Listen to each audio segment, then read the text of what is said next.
Buenas noches a todos. El tema de hoy es el abordaje del paciente quirúrgico.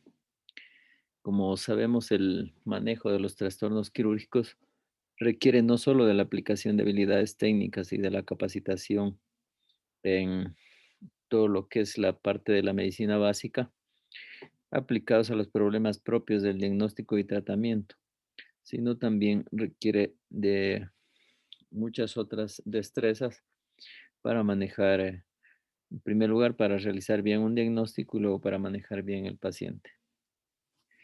También se necesita de una simpatía genuina e indudable, eh, y cierta eh, empatía con el paciente. El cirujano debe ser un médico en sentido tradicional, un científico capaz, un artista, un guía para todos sus pacientes, debido a que la diferencia entre la vida y la muerte depende con frecuencia de la firmeza de las decisiones quirúrgicas. El juicio del cirujano debe corresponder con su valor al actuar, así como con un alto grado de competencia técnica.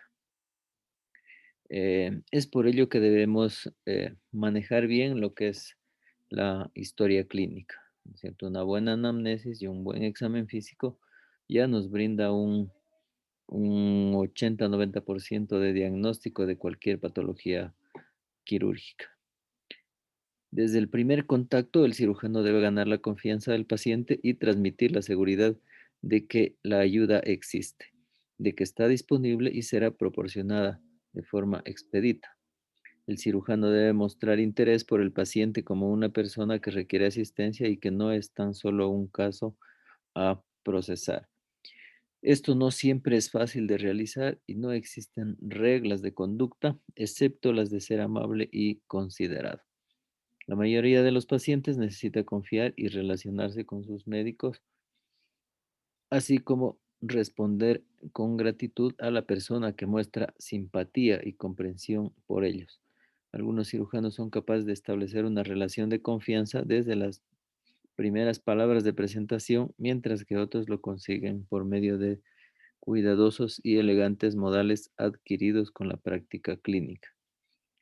Bueno, en todo caso, sin importar cómo se lleve a cabo esto, se debe crear una atmósfera de simpatía, interés personal y comprensión con el paciente. Incluso bajo las condiciones de urgencia médica, ha de transmitir confianza a través de un mensaje sutil de interés y simpatía. Finalmente, todas las historias clínicas deben ser estructuradas de manera formal, pero se puede aprender mucho del paciente si se le permite explayarse un poco. Es decir, debemos dejarle participar también al paciente, hablar también al paciente y no ser tan cortantes. Las discrepancias y omisiones en la historia clínica se deben con frecuencia a la realización de preguntas dirigidas y muy elaboradas, así como a la poca confiabilidad del paciente. Por otro lado, el médico participante hace preguntas dirigidas y además el paciente coopera proporcionando respuestas que parecen ser las requeridas, pero que en realidad son imprecisas o confusas. De esta manera es como concluye la entrevista con una nota de satisfacción mutua, pero con las consecuentes respuestas erróneas. Entonces, al realizar la historia clínica, pues el médico residente o el cirujano debe cumplir esta labor digna como un detective para lograr llegar a adquirir la mayor información posible del paciente para tener un diagnóstico más preciso. Con esta pequeña introducción damos paso a Daniel para que continúe. El día de hoy les voy a exponer sobre lo que es el abordaje del paciente quirúrgico.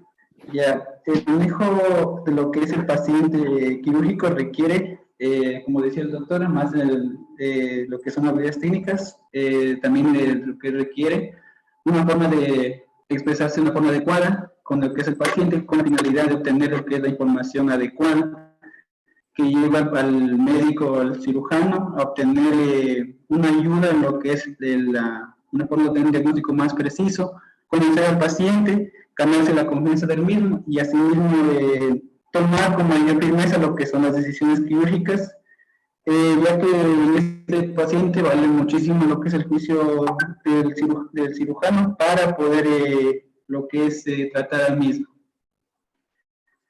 Ya tiene varios aspectos que tienen mucha relevancia, como son lo que es la historia clínica. Esta parte, este componente, es el primer contacto. El cirujano debe de ganarse lo que es la confianza del paciente, hacerle conocer lo que es transmitir la seguridad de que la ayuda existe, está disponible y será proporcionada de forma adecuada. Debe mostrarse lo que es por parte del médico o de parte del cirujano, lo que es el interés por el paciente, no es solo un caso.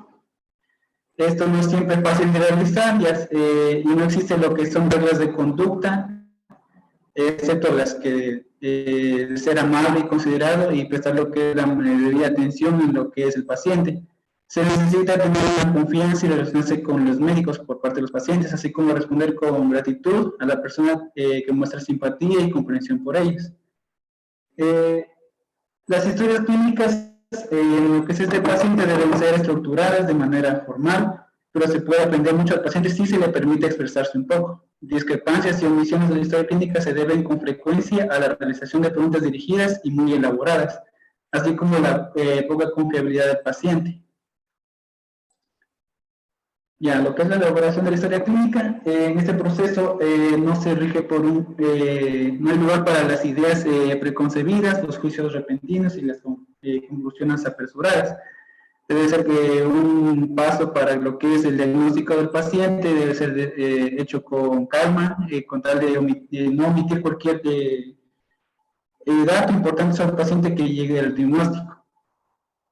Y se va primero a determinar los hechos y después buscar las pistas esenciales, consciente de que el paciente puede ocultar algún síntoma importante, con la esperanza de que si no se interroga específicamente o no se encuentre nada relacionado con cierto síntoma, con exploración física, es que podría no ser muy serio. Ya, además de eso, dentro de lo que es la historia clínica, nos hablaba de lo que es diferentes tipos de síntomas. En este caso vamos a hablar de los más frecuentes que se encuentran y que se presentan en el paciente quirúrgico. En este caso, el dolor, nos hacemos un análisis de lo que es la naturaleza del dolor, uno de los pasos más importantes de la historia clínica quirúrgica, en los cuales se debe realizar una correcta anamnesis. Realizamos diferentes tipos de preguntas, como por ejemplo, la aparición, cómo se dio la aparición del dolor, si es rápida o gradual, el carácter del dolor, si es preciso, si es intenso, o no se debe con algún medicamento, es constante o intermitente, se asocia a características como patrón rítmico de la obstrucción del intestino delgado o la aparición del dolor que precede a la debilidad de una claudicación intermitente. Diferentes tipos de preguntas que nos hacen dar una idea más precisa de qué tipo de dolor es y dónde es su localización. Además de eso, se debe dar a conocer también lo que es la reacción que provoca el dolor en el paciente. La descripción exagerada del dolor es como frecuencia evidente e inapropiada, así como el dolor extremo cuando se hace de una manera puntual o jovial. Un paciente que llora y grita con dolor o está exagerando o sufre de un cólico renal o biliar. El dolor muy intenso, debido a una infección o una inflamación, con frecuencia obliga al paciente a limitar sus movimientos tanto como sea posible. Ya, otro tipo de síntoma que es muy frecuente dentro de lo que es este paciente es lo que es los vómitos. En este caso, el médico debe referirse limitarse a lo que es preguntar qué tipo de vómito es el que tuvo el paciente, la cantidad que podría llegar a decirnos el paciente, con qué frecuencia, cuál era la apariencia del vómito y el vómito, si es que tú puedes poner forma de proyectil. Resulta especialmente útil para lo que es nos da a entender mucho lo que es las características que tuvo el vómito de lo que es el paciente. Otro aspecto que es el cambio de los hábitos intestinales, que es una queja frecuente que se ve en estos pacientes, que a veces no es relevante. Sin embargo, cuando una persona que siempre ha presentado evacuaciones regulares nota algún cambio en lo que es estas, por ejemplo, signos de constipación o diarrea, se debe sospechar en un cáncer de colon, en el caso si se asocia ese tipo de cambios. Se hace énfasis también en lo que es el tamaño y la forma de las heces. Muchos pacientes que normalmente tienen heces bien formadas pueden quejarse de presentar pequeñas o de formas irregulares cuando se vea alterar su rutina por viajes o por variación de lo que es la dieta. Otro síntoma que podría ayudarnos en lo que se presenta en este paciente, que es la hematemesis o la hematoquesia. En este caso, el sangrado proveniente de cualquier orificio corporal requiere un análisis detallado, completo, no omitir cualquier tipo de dato que nos da el paciente con respecto a este síntoma. Y lo más frecuente es considerar que el sangrado del recto es debido a un hemorroides. Las características de la sangre pueden ser significativas y obliga al médico o cirujano a hacer varias preguntas con respecto a lo que es este síntoma. Por ejemplo, si se presenta coágulos en lo que es las deposiciones, de qué color es, si es de rojo brillante o oscuro, ha presentado algún cambio como el vómito con pozos de café característico de sangrado gástrico, o presenta evacuaciones oscuras y tardías, que es cuando se ve lo que es característico en lo que es el sangrado gastrointestinal superior. Lo que es el trauma, en este caso que cuenta como antecedente dentro de lo que es el paciente, cuando existe un antecedente de algún trauma, los detalles deben ser establecidos de una manera rápida, de manera concisa de cuál fue la posición del paciente cuando ocurrió el accidente, hubo una pérdida de conciencia. Si por alguna razón se produjo lo que es una amnesia retrógrada, que es la incapacidad para recordar eventos que recientemente han ocurrido, siempre indica algún grado de daño cerebral. Puede también el paciente recordar al detalle el accidente o no, si presentó pérdida de la conciencia, si hay evidencia de alguna lesión externa en lo que es la cabeza, y estos nos ayudan a lo que es un probable diagnóstico de daño cerebral. Ya, otro aspecto que se ve dentro de la historia clínica son los antecedentes heredofamiliares. Son de gran relevancia en el momento de enfrentar patologías quirúrgicas. Nos daba como ejemplo la poliposis del colon, que es un antecedente clásico, la diabetes, la pancreatitis crónica, los síndromes multiglandulares. En fin, más que todo, lo que es preguntar al paciente con confianza cuál es alguna enfermedad que tenga de relevancia dentro de lo que es su familia, alguna enfermedad crónica como hipertensión, tal vez una diabetes o algún familiar que haya tenido cáncer o convulsiones. Antecedentes personales es un aspecto que es muy importante, ya que en sí es donde nos vamos a centrar también con lo que es el paciente. Nos preparamos con palabras más fáciles que el paciente pueda entender para que pueda ganarse un poquito más de confianza y poder poco a poco contarnos lo que es cada enfermedad que haya presentado anteriormente. Al preguntar sobre los antecedentes, es importante considerar la historia también nutricional del paciente, que es una clara preocupación a nivel mundial, de enfermos por problemas de nutrición que responde de manera deficiente a la enfermedad, a la lesión y por tanto a lo que es la cirugía. Los problemas nutricionales pueden no verse evidentes a la exploración física y deberán ser descubiertos con lo que es la anamnesis.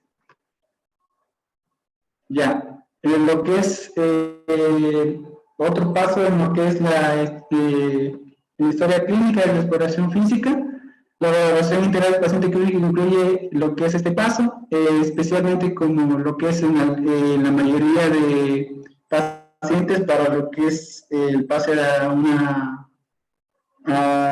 un quirófano, se debe tener ya en cuenta una exploración física adecuada, la busca de dolor o tal vez alguna molestia o cicatrices previas por alguna cirugía que haya tenido el paciente.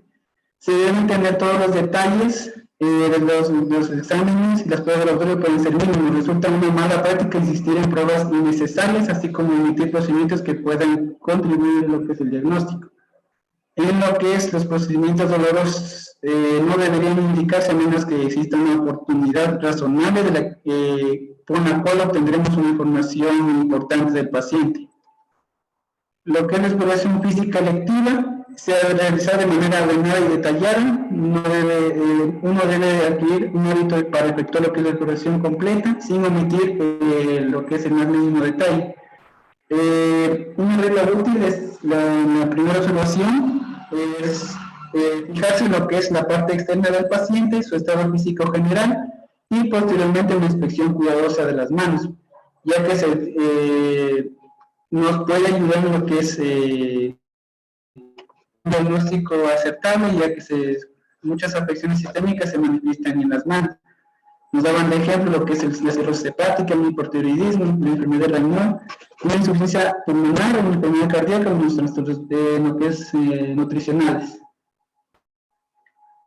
Y vamos a realizar lo que es la exploración física paso a paso. En el caso de la palpación exitosa requiere lo que es una habilidad y delicadeza al momento de hacerlo en el paciente, principalmente cuando el paciente viene álgico, viene con miedo o no confía mucho en el médico que los atiende. El espasmo, la tensión y la ansiedad provocadas por los procedimientos dolorosos pueden hacer casi imposible de realizar este paso dentro de la exploración física, y especialmente si esto se ve notorio en lo que es los niños. Otra característica importante es la imposición de las manos, lo cual ha sido parte un poco difícil en lo que es la realización de la exploración física. Principalmente las personas son desconfiadas y se suele escuchar que el paciente no permite lo que es este tipo de examen, se niega a realizarse por miedo o por la desconfianza misma de que tiene. Cuando se exploran áreas dolorosas se hace necesario usar solo un dedo a fin de precisar la localización y la extensión del dolor que tiene el paciente. El otro paso que tenemos es lo que es la auscultación, ya que este paso no solo es importante en lo que es en la medicina clínica, sino que tiene mucha relevancia en la cirugía. En cirugía, por ejemplo, de auscultación autónoma de los vasos periféricos se ha vuelto absolutamente esencial. La naturaleza libre y la presencia de una variedad de lesiones vasculares se pueden detectar gracias a lo que es la auscultación. Nos pone el ejemplo que en el caso de un dolor abdominal atípico en una mujer puede fácilmente ser atribuida a la histeria o ansiedad o fundamental en una exploración física y radiológica. Sin embargo, la auscultación de se puede revelar otro tipo de sintomatología, como es un soplo debido a la obstrucción de la arteria celíaca.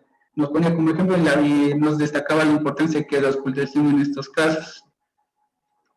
Ya, lo que es la exploración física en urgencias es una pequeña variación de lo que es la exploración física del paciente quirúrgico. En este caso, se modifica lo que es la exploración física que normalmente utilizamos en un paciente.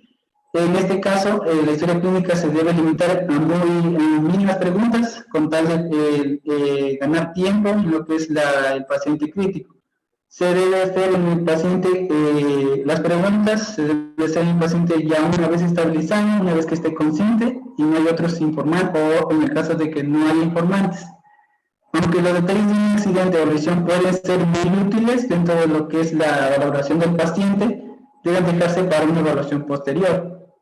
Las consideraciones primarias dentro de lo que es el paciente, dentro de la exploración física en urgencias, se deben preguntar esencialmente que si el paciente respira, se encuentra lo que es permeable la vía aérea, si existe un pulso palpable, el corazón late o si existe algún tipo de sangrado dentro del mismo. En víctimas de traumas cerrados severos se sospechará la presencia de una lesión vertebral capaz de provocar daño a la médula espinal y debe manipularse cuidadosamente al paciente para prevenir agravar lo que es la lesión.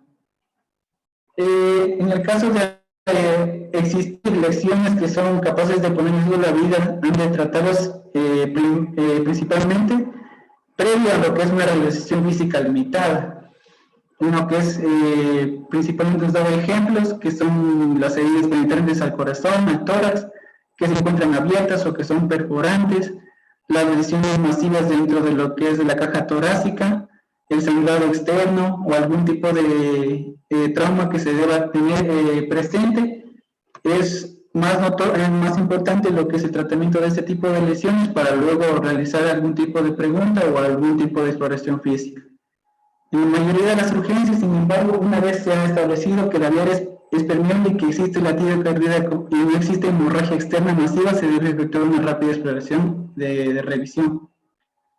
En estos pacientes, omitir este paso puede ocasionar serios errores dentro de la atención del paciente, ya que este tipo de exploración no es más de 2 o 3 minutos al explorar cada parte de lo que es el cuerpo del paciente. Ya, ahora lo que es otro componente de lo que es dentro del abordaje del paciente, que son los exámenes de laboratorio y gabinete, que tienen como objetivo lo que es descartar la presencia de padecimientos asintomáticos que pueden afectar el resultado quirúrgico. Otro objetivo es lo que es la valoración de enfermedades que puedan contraindicar la cirugía programada o que requieran de algún tratamiento previo para lo que es la cirugía. También nos permite el diagnóstico de padecimientos que necesiten en cirugía y lo que es evaluar la naturaleza y extensión de las complicaciones metabólicas o sépticas dentro del paciente. Principalmente estos objetivos son más cumplidos en los pacientes que vienen por urgencias. Y los estudios de imagen, que son una herramienta muy útil al momento de lo que es el diagnóstico de alguna patología, principalmente en pacientes que tienen algún tipo de trauma, son esenciales ya que para el médico, para el cirujano, permite lo que es el diagnóstico más acertado, una gran ayuda en lo que es el diagnóstico, en lo que es la ayuda de lo que es las decisiones del médico cirujano. Nos decía también que en ocasiones los datos de la historia clínica y la exploración física son claramente diagnósticos, por lo que se justifica la intervención clínica a pesar de tener los estudios radiológicos negativos. Es solo una ayuda, entonces esto más es a criterio de lo que es buen juicio de lo que es el cirujano para poder atender a un paciente que se encuentra con algún trauma o necesite ser ingresado. Y lo que es los exámenes especiales, que esos ya van no de cajón, sino que ya eso depende de qué tipo de patología presenta el paciente o si el especialista lo requiere, como son, por ejemplo, una cistoscopía, gastroscopía, esofagoscopía, colonoscopía, angiografía. Bueno, en sí, ese tipo de procedimientos que son ya, no digo son criterios, son a criterio del médico cirujano para poder realizarlas. Si es una ayuda importante para tomar una decisión con respecto al paciente. Y ya, eso es todo, doctor. Gracias. Ya, muy bien, Daniel. Entonces has hecho un buen resumen ahí. A ver, Santiago. Em, ya, por ejemplo, dentro de lo que el paciente puede presentar, eh, por ejemplo, síntomas de hematoquesia o signos de hematoquesia o de hematemesis, todo lo que tenga que ver con lo que es la producción gastrointestinal en forma de sangre. En este caso también tenemos lo que es las melenas. Eh, Hablamos también de lo que son los vómitos en granos de café, Por eso, los vea, cuales nos... danos un conjunto de signos y síntomas que se asocien a un diagnóstico, ¿sí? Esa es la idea. Por ejemplo, dentro de lo que es un cáncer gástrico, eh, podríamos empezar primero con un dolor abdominal, acompañado de lo que es el sangrado, como por ejemplo, en este caso sería un melenas y, ¿qué más, Doc? Eh, si es que puede haber también O sea, hematemesis, Doc. Incluso sangre oculta en heces puede haber. No puede ser hematocefalus, es un vómito de Mm, sangre que no tiene nada que ver el colon ahí. claro. Entonces, Ay, ay, ay. no Ujú. va. En un paciente con cáncer, o sea, si ya vamos más avanzando más allá, o sea, después de la anamnesis viene el examen físico. Entonces, durante el examen físico, si es un cáncer de colon derecho, vamos a palpar una masa, ¿sí? Porque el Ah, ya. colon derecho, o sea, en el ciego, en el colon ascendente, el tipo de tumores son exofíticos, es decir, se van hacia afuera, que se hacen grandes, gigantes, y se va a palpar una masa ahí en el paciente. En el colon izquierdo, como ya dije, son en cambio anulares, ¿sí? Afectan a la luz y van disminuyendo el calibre, por lo tanto van a provocar estreñimiento. En cualquiera de esos dos tipos de pacientes, si vamos ya a la tercera fase, que son los estudios complementarios, podemos pedir sangre oculta en ese, ¿sí? Entonces en este Ujú. paciente va a salir positivo. Pero para ello el paciente debe estar preparado, ¿sí? No debe consumir de 2 a 3 días carnes rojas, si no le va a salir un falso positivo. Entonces, todas esas pequeños detalles hay que saber para poderle explicar al paciente, si no de nada sirve. Si no dice, hágase un examen de sangre, la prueba del guayaco también le llaman, o la sangre oculta en heces, Ah, pero ya, si no sí, le damos guayaco. esta, Ujú. si no le damos esta explicación, pues va a salir un falso positivo. Ya, Ya. si nos vamos a los estudios de imagen, ¿no es cierto? En una tomografía que vamos a ver abundantes es en el marco colónico, podría haber una zona hiperdensa del posible cáncer, eh, pero ya si tenemos sangre oculta en ese dispositivo, vamos a pedir marcadores tumorales si es que ya sospechamos de un cáncer, ¿sí? Por lo general el CA 19-9, que son el más específico para el colon. Eh, Se puede pedir la alfa-fetoproteína también y el antígeno carcinoembrionario para detectar algún posible cáncer secundario, ¿sí? Digamos, puede estar el cáncer metastásico en el colon y un primario puede ser en otro órgano. Entonces, con estas pruebas nos ayudan a eso. Entonces, ya teniendo una idea y con estas pruebas positivas, pues vamos a pedir la tomografía, ¿sí? Para estudiar cualquier tipo de tumor debemos pedir una tomografía siempre contrastada, ¿sí? Es decir, una simple y una contrastada. Simple y contrastada, en ese caso sería abdominopélvica. Debemos pedir una radiografía de tórax para ver si no hay metástasis al pulmón, aunque sabemos que los cánceres digestivos se van más por vía portal, se van al hígado, ¿sí? Recuerden que toda la sangre venosa, desde el tercio superior del recto, colon e intestino, tiene el drenaje portal, ¿sí? Se va primero al hígado y de ahí ya va a través de las venas suprahepáticas a la aurícula derecha. Entonces las metástasis son más frecuentes a ese nivel. Ya, a ver, Diego.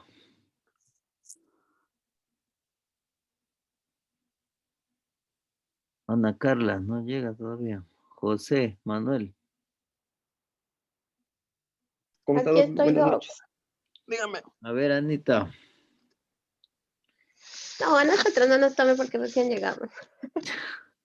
A ver, Anita, entonces, regálenos otro ejemplo de un cuadro sindrómico y con posible diagnóstico, de acuerdo a su ¿De anamnesis y cualquier examen enfermedad físico. o Claro, tendría que ser netamente del sistema no, pues puede ser digestivo? quirúrgica. Por ejemplo, Tenemos de podríamos hablar hígado, vesícula, de una páncreas, paciente recto, ginecológico también puede ser. recto, ano. También que sirva de ejemplo, lo importante es tener la idea de cómo Por debemos ejemplo, abordar a un una paciente.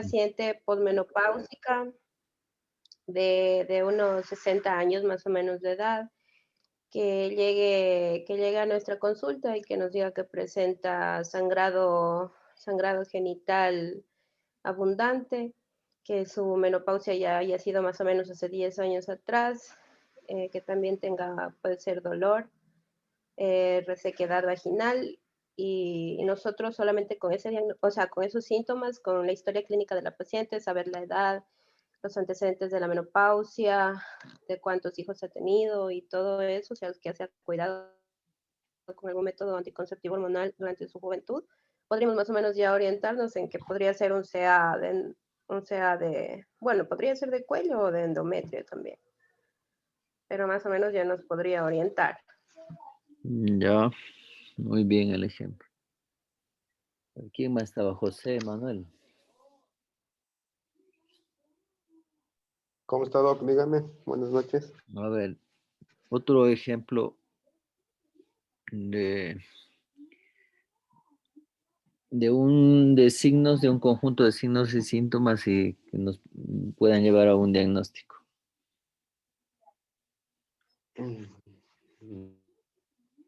Ya.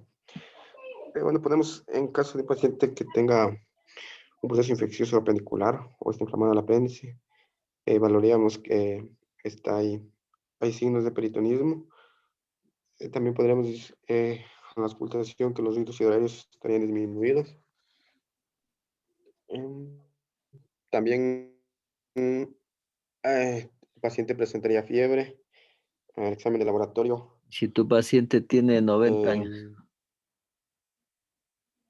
90 años. En este caso no tendría fiebre, Doc, pero sí el caso de la fosa ilíaca derecha estaría muy dolorosa a la palpación profunda. Ya, bueno, o sea, para presentar mejor a este caso, o sea, debemos irnos por lo más frecuente, ¿no? Por ejemplo, un paciente de 90 años, las apéndices por lo general ya se digieren, si ya no hay apéndices a esta edad. Aunque sí hay reportados casos, por supuesto, que se han operado de 80 años, así. Pero por lo general ya pasada esta edad ya se atrofia y ya es raro, ¿sí? Encontrar un caso de apendicitis. Entonces es mejor irnos por los más frecuentes para presentar un buen ejemplo. Por ejemplo, ¿a qué edad se presenta la apendicitis con mayor frecuencia? De 15 a 30 años. Ya, ¿no es cierto? De 15 a 30 años es lo más común, aunque se puede extender desde los 5 años hasta la adultez, ¿no es cierto? Hasta los 40 años. Pero la edad que tú dices es lo que se presenta con mayor frecuencia. Entonces, tienes que decir paciente Paciente de masculino, tanta edad. femenino, claro, de 15 años de edad, con dolor, ¿no es cierto? En abdominal impreciso, que luego se localiza en fosa ilíaca derecha, y acompañada de náuseas, vómitos, etcétera. Que al examen físico hay signos peritoneales, que tenemos ahí el McBurney positivo, puede haber el Bloomberg positivo, el Robson también estar positivo, ¿no es cierto? Que nos va a llevar a un diagnóstico ya solamente clínico de apendicitis. Si queremos comprobar, ¿no es cierto? Vamos a realizar una fórmula donde va a haber leucocitosis con desviación a la izquierda, ¿sí? Y de acuerdo a los días de evolución, pues vamos a ver si puede ser una simple o una complicada, ¿sí? Sí, Doc, listo. Ya, Santiago, ¿sí estás ahí o no? Dígame, Doc. A ver, tu ejemplo. Bueno, tengo un cuadro de una paciente que llegue con un grado vaginal, llegue con un dolor abdominal en la región del hipogastrio. ¿Cuántos Se años tiene? puede también antecedentes de desmayo. Una paciente ya mayor a de 25 años aproximadamente, que bueno, en este caso se pensaría, se puede pensar en muchas causas, pero se pide también los exámenes de laboratorio y podemos confirmar lo que puede ser también un embarazo ectópico o un cuadro de abdomen agudo. pero con los debidos exámenes pidiendo inicialmente, por ejemplo, una beta-HCG, se puede descartar cualquier patología ginecológica. Ya, bueno, ese es un dato, sí. Siempre que valoren una paciente que sea mujer, hay que investigar eso, ¿sí? Si es una mujer en edad fértil, planifica, no planifica, tiene relaciones, no tiene relaciones, eh, y si hay la posibilidad de embarazo o no. Por lo general niegan, ¿no es cierto? O nos dan mala información, entonces en esas pacientes con dolor abdominal sí debemos pedir una beta HCG, ¿sí? Que nos llegue a la emergencia. Entonces, estos pequeños detalles son los que tenemos que aprender a investigar, ¿sí? Averiguar en el paciente y en lo que estamos pensando ir indagando más. Entonces, estas pequeñas cosas son las que no debemos olvidarnos nunca para poder llegar a un diagnóstico oportuno, ¿sí? A veces se nos puede pasar cualquier paciente porque recuerden que en medicina nada es exacto, no son como las matemáticas, sino que siempre hay excepciones y también nos hacen pensar y nos hacen errar también en los diagnósticos. Entonces, para esto, cada vez con más experiencia, pues ya nos va a ir ayudando a discernir un diagnóstico más preciso. Eh, y otra recomendación también, pues no pedir por pedir exámenes, sino siempre, como le digo, ya teniendo nosotros la idea de qué más o menos puede ser, pues nos vamos a orientar a ese diagnóstico para poder pedir exactamente qué es lo que requiere el paciente. Sí, puede ser estudios de imagen, simples o complejos, estudios de laboratorio, etcétera, sí. Porque a veces hay compañeros, ¿no es cierto?, en emergencia que le piden de todo, una batería completa de exámenes. A veces un paciente ha tenido simplemente una colitis y nada más, y ya le pidieron de todo. Entonces ahí se desperdicia recursos, ¿no es cierto? Eh, si es un hospital público, es para el Estado, y si es en la parte privada sería para el paciente. Entonces, esas cositas también hay que tener cuidado. Bueno, ¿alguna pregunta? Si no, vamos a quedar ahí. Entonces, mañana a la misma hora No, para el siguiente tema. ya. Ya, gracias y hasta mañana.